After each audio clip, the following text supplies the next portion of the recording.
दोस्तों नमस्कार, मैं संजय मग्गू और मौजूद हैं देश रोजाना के डिजिटल मीडिया प्लेटफॉर्म पर।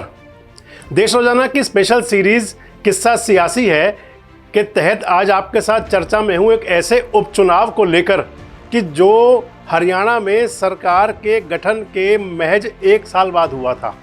ऐसा उपचुनाव जिसके अंदर की सरकार को कहीं ऐसा खतरा बन गया था कि उस उपचुनाव को हार सकती है। ऐसा उपचुनाव जिसके अंदर की दनादन गोलियां चली थी। पलवल का वो उपचुनाव जो हमेशा इतिहास के तौर पर याद रखा जाएगा। वो चुनाव जहां से कि एक बात तय हुई कि सत्तारूढ़ पार्टी का ग्रीन ब्रिगेड आएगा, बूथों को लूट के ले जाएगा। बात कर रहा हूं आपसे मैं पलवल की। 1988 का एक लोकसभा उपचुनाव, जिस उपचुनाव के अंदर बिल्कुल शांतिपूर्वक चल रहे उपचुनाव के अंदर जब गोलियों की दनदनाहट शुरू हुई और जब भगदड़ मची तो एक बारगी तो ऐसा लगा कि शायद चुनाव पलवल या हरियाणा में नहीं बल्कि बिहार में हो रहा हो। मैं आपसे बात करने चला हूं उस उपचुनाव की जिसके अंदर एक तरफ जो तत्कालीन लोकदल थी, चौधरी देवीलाल मुख्यमंत्री हुआ करते थे, उनकी सरकार हुआ करती थी हरियाणा में, और 1987 में बहुत बड़ी मेजॉरिटी के साथ चौधरी देवीलाल की हरियाणा में सरकार बनी थी।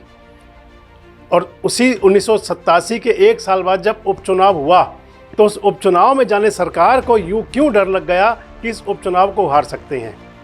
सिलसिलेवार आपको बताते हैं उस पूरी कहानी को। 1987 के अंदर हरियाणा में चौधरी देवीलाल की हरियाणा संघर्ष समिति यानी कि लोकदल और भारतीय जनता पार्टी के गठबंधन की सरकार बनी थी।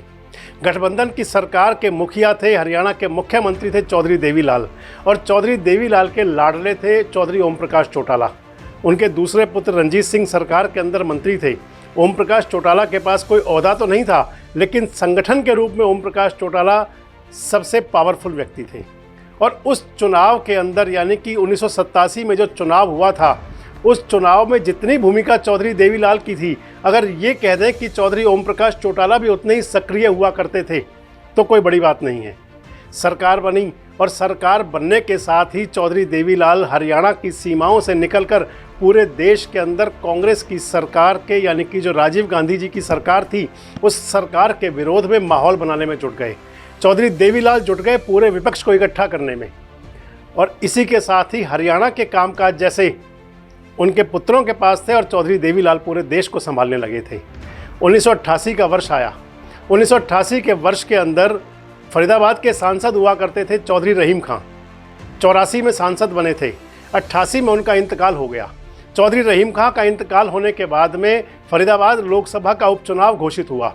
1988 के अंदर फरीदाबाद का लोकसभा का उपचुनाव था। उपचुनाव के लिए कांग्रेस के प्रत्याशी थे जयप्रकाश नागर, जेपी नागर, और उनके सामने जो टिकट लोकदल का मिला था, जो भाजपा और लोकदल के संयुक्त प्रत्याशी थे, वे थे चौधरी खुर्शीद अहमद। उस समय सरकार के अंदर मंत्री हुआ करते थे। सरकार में मंत्री रहते उनको चुनाव लड़वाया था चौधरी देवीलाल ने। खुर्शीद अहमद और जयप्रकाश के बीच चुनावी घमासान शुरू हो चुका था। और मान लिया जाए कि क्योंकि 1987 के अंदर चौधरी देवीलाल की प्रचंड आंधी थी। फरीदाबाद लोकसभा क्षेत्र के अंदर 2 जिले आते थे, एक फरीदाबाद जिला और दूसरा गुरुग्राम जिला। नूंह विधानसभा क्षेत्र की उस समय 3 सीटें थी, नूंह, फिरोजपुर, झिरका और तावड़ू। और फरीदाबाद जिले की 6 विधानसभा सीटें उसके अंदर हुआ करती थी। पलवल, होडल, जो उस समय हसनपुर के नाम से थी, यानी कि पलवल, हसनपुर, हथीन, मेवला महाराजपुर, फरीदाबाद NIT और फरीदाबाद, ये 6 सीटें फरीदाबाद की और 3 सीटें गुड़गांव जिले की। इनको मिला करके फरीदाबाद लोकसभा क्षेत्र बनता था। मेव मुस्लिम जो मेजॉरिटी थी उसके अंदर माना जाता था कि 4 लाख से ज़्यादा वोट मेव मुस्लिम समुदाय के थे। तो उस चुनाव के अंदर जो उपचुनाव घोषित हुआ, उपचुनाव के अंदर मैंने आपको बताया कि जेपी नागर कांग्रेस के प्रत्याशी थे और खुर्शीद अहमद प्रत्याशी थे उस समय पे लोकदल के। चुनावी घमासान जब शुरू हुआ तो चुनाव से ठीक 1 दिन पहले फरीदाबाद लोकसभा के अंदर और ख़ासकर पलवल में एंट्री होती है ग्रीन ब्रिगेड की। ग्रीन ब्रिगेड माने तो एक युवा लोकदल के कार्यकर्ताओं का वो जत्था जो हरे कपड़े पहनता था। हरे कपड़े हुआ करते थे, हरी पगड़ी हुआ करती थी, और इसके साथ साथ उस जो ग्रीन ब्रिगेड थी, जो उसके अध्यक्ष थे, वो आजकल जो कांग्रेस के अंदर बड़े नेता हैं, कांग्रेस के अंदर जो विधायक का भी चुनाव लड़ चुके हैं, जो सांसद भी रहे हैं, जयप्रकाश, जेपी उस ग्रीन ब्रिगेड के अध्यक्ष हुआ करते थे और उनके हमराह हुआ करते थे उस समय के तोशाम के विधायक चौधरी धर्मवीर, दोनों बड़े नाम थे और दोनों के पास में अगर मान लिया जाए कि ग्रीन ब्रिगेड की बड़ी जिम्मेदारी थी। मैं आपसे जो चर्चा कर रहा हूँ फरीदाबाद लोकसभा का वो पलवल, ऐतिहासिक शहर पलवल, जो 1988 में जब मतदान हो रहा था तो ग्रीन ब्रिगेड की गोलियों से दंदना उठा था। वाकया कुछ यूँ शुरू हुआ कि चुनाव की पूर्व संध्या पर पलवल में ग्रीन ब्रिगेड के लगभग 300 के आसपास कार्यकर्ता, यानी कि जो युवा लोकदल के कार्यकर्ता थे, वो हरियाणा के अलग अलग हिस्सों के आ चुके थे। उनकी अगुवाई कर रहे थे जयप्रकाश और धर्मवीर। जयप्रकाश और धर्मवीर पलवल के अंदर रुके हुए थे। चुनाव शुरू हुआ, मतदान शुरू हुआ। सबसे पहले पलवल का जो पंजाबी बाहुल्य इलाका है, उस पंजाबी बाहुल्य इलाके में जवाहर नगर कैंप और सीनियर सेकेंडरी स्कूल, यहाँ पर 2 बूथ थे। पहले सीनियर सेकेंडरी स्कूल के बूथ पर और उसके बाद जवाहर नगर कैंप के जो स्कूल के बूथ पर अचानक से गोलियां चलनी शुरू हो गई। मतदाताओं की जो भीड़ थी वो तितर बितर हो गई, लोग भागने लगे। जान बचाने के लिए लोग यहाँ से वहाँ भागने शुरू हो गए, जैसे कोहराम सा मच गया। और ऐसे में बताया जाता है कि ग्रीन ब्रिगेड के जो कार्यकर्ता थे उन्होंने बूथों को, यानी कि मतपेटियों के अंदर फर्जी वोटिंग के लिए वो चलाया था, चाहे वो फायरिंग थी या लोगों के बीच डर का माहौल बनाने के लिए। उस समय पलवल के विधायक हुआ करते थे सुभाष कत्याल, हरियाणा सरकार के मंत्री थे। सुभाष कत्याल पूछने पर बताते हैं कि बिल्कुल ग्रीन ब्रिगेड की बात आई थी और वो सुभाष कत्याल भी मानते हैं कि वो एक काला अध्याय था। सुभाष कत्याल कहते हैं कि जब धर्मवीर सिंह और जयप्रकाश, मुझे जब पता लगा कि वो आए हुए हैं तो मैंने उनसे कहा कि आखिर आपको पलवल के अंदर आने की क्या ज़रूरत थी, जहाँ पर सारा माहौल भी ठीक है और ऐसे में इस प्रकार का जो माहौल बनाना, इस प्रकार की जो वारदात अगर होंगी तो इसका मैसेज ठीक नहीं जाएगा। और कत्याल दावा करते हैं कि उन्होंने ग्रीन ब्रिगेड के जो कार्यकर्ता, हालांकि कत्याल ये भी कहते हैं कि ग्रीन ब्रिगेड के नाम की कोई चीज़ नहीं थी, क्योंकि वो हरे कपड़े पहनते थे और हरा झंडा, हरा निशान ताऊ देवीलाल का और लोकदल का था। कत्याल ये कहते हैं कि वो युवा लोकदल के कार्यकर्ता थे, उनको मैंने वापस भेज दिया तो वो चले गए। वहीं उस समय करण सिंह दलाल हुआ करते थे कांग्रेस के अंदर, जो आज भी कांग्रेस में है। हालांकि बीच में हरियाणा विकास पार्टी से चुनाव लड़े, मंत्री बने, लेकिन उस समय वो कांग्रेस में हुआ करते थे करण सिंह दलाल, और कांग्रेस के अंदर यूथ कांग्रेस के स्टेट जॉइंट सेक्रेटरी थे। करण सिंह दलाल कहते हैं कि क्योंकि उनको सॉफ्ट टारगेट लगा था वो, यानी कि वो मानते हैं कि ग्रीन ब्रिगेड के जो चौटाला के वर्कर थे, जो कार्यकर्ता थे, और उनको करण सिंह दलाल ग्रीन ब्रिगेड की संज्ञा ही देते हैं कि लोगों के बीच में डर और दहशत बनाने के लिए वो लोग आए थे।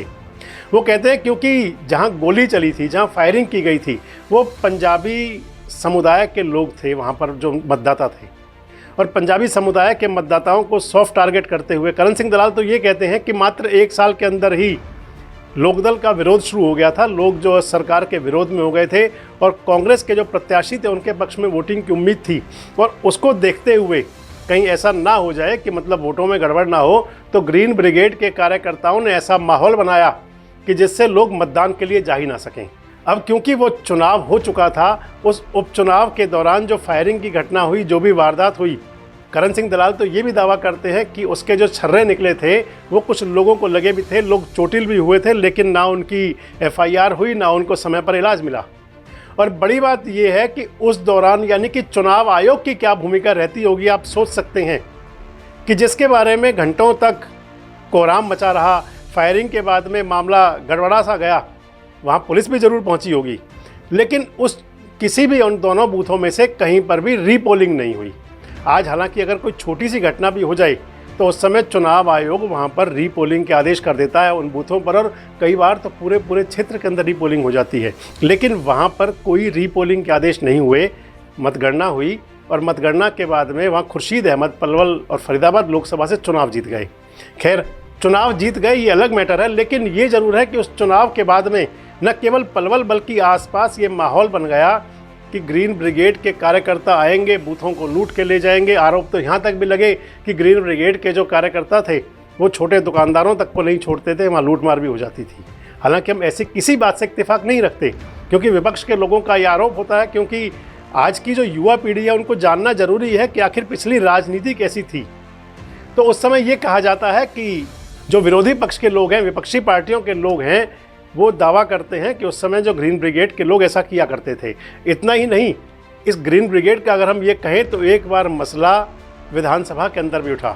2016 के अंदर मुख्यमंत्री मनोहर लाल ने अपने संबोधन में कह दिया, विधानसभा के अंदर मुख्यमंत्री मनोहर लाल बोल रहे थे और उन्होंने कहा कि एक वो समय था, हालांकि उन्होंने किसी पार्टी का नाम नहीं लिया, कि जब ग्रीन ब्रिगेड के नाम से लोग जाते थे, लोगों को लूटपाट करते थे, मतपेटियों को लूटते थे, लोगों को डराते धमकाते थे।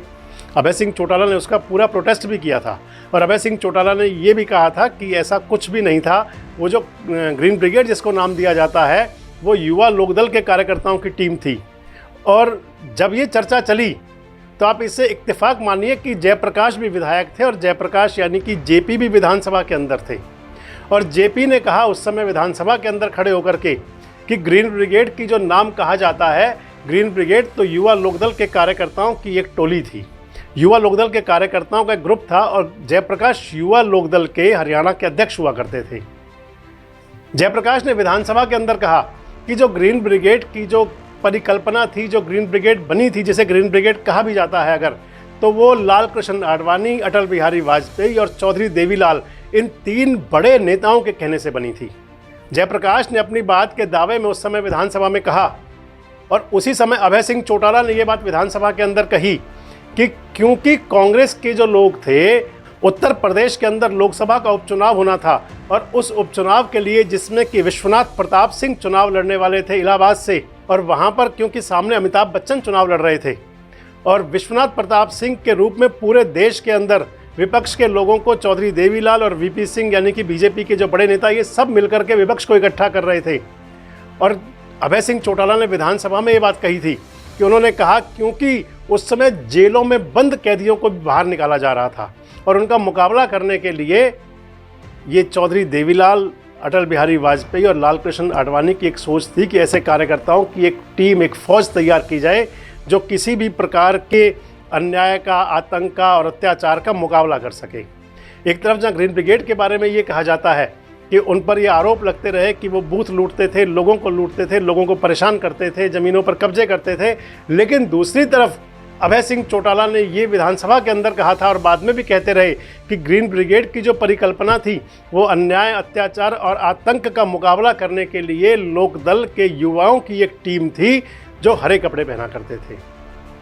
वो जो भी था, लेकिन वो दौर ऐसा था कि उस दौर में लोगों को कई बार परेशानी भी होती थी। वो दौर ऐसा था कि जो मैंने आपको शुरू में बताया कि पलवल के अंदर जब फरीदाबाद का संसदीय उपचुनाव हुआ, फरीदाबाद लोकसभा का उपचुनाव हुआ और उसके अंदर जो पलवल विधानसभा क्षेत्र के, पलवल शहर के खासकर पंजाबी बाहुल्य समुदाय के जो मतदान केंद्र थे, उन मतदान केंद्रों पर गोलीबारी की घटनाएं हुई जिससे चुनाव प्रभावित हुआ। ये कुछ ऐसे किस्से हैं कि जो एक इतिहास बन गए। ये कुछ ऐसी बातें हैं जो इतिहास के अंदर हमेशा के लिए दर्ज हो गई और जब भी कभी राजनीतिक चर्चा होंगी तो इन सब बातों का जिक्र ज़रूर आएगा। आज के किस्से में मैंने आपको बताया कि ग्रीन ब्रिगेड का वो किस्सा जो इतिहास के पन्नों में दर्ज है, जिसके बारे में ये कहा जाता रहा, एक तरफ तो ये विपक्ष के लोग कहते रहे, यानी कि जो दूसरी पार्टियों के लोग थे, जो ये कहते रहे कि ग्रीन ब्रिगेड जो है लूट करते थे, लोगों को परेशान करते थे, तो दूसरी तरफ उस ग्रीन ब्रिगेड के जो यानी कि अगर कहा जाए लोकदल के लोग आज तक भी कहते हैं कि वो एक ऐसे युवाओं की टोली थी जो अन्याय, आतंक और अत्याचार से लड़ाई के लिए सामने हुआ करती थी। आपको कैसी लगी हमारी ये स्टोरी? आने वाले दिनों में आपको हरियाणा की तमाम राजनेताओं से लेकर और तमाम घटनाओं पर आधारित किस्से, कहानियाँ आपको बताते रहेंगे। बस जुड़े रहें हमारे साथ, देखते रहे देश रोजाना। नमस्कार, धन्यवाद। हमारे साथ जुड़े रहने के लिए देखते रहिए देश रोजाना का YouTube चैनल सब्सक्राइब कीजिए। साथ ही देश रोजाना की खबरें सबसे पहले देखने के लिए प्रेस कीजिए बेल आइकन।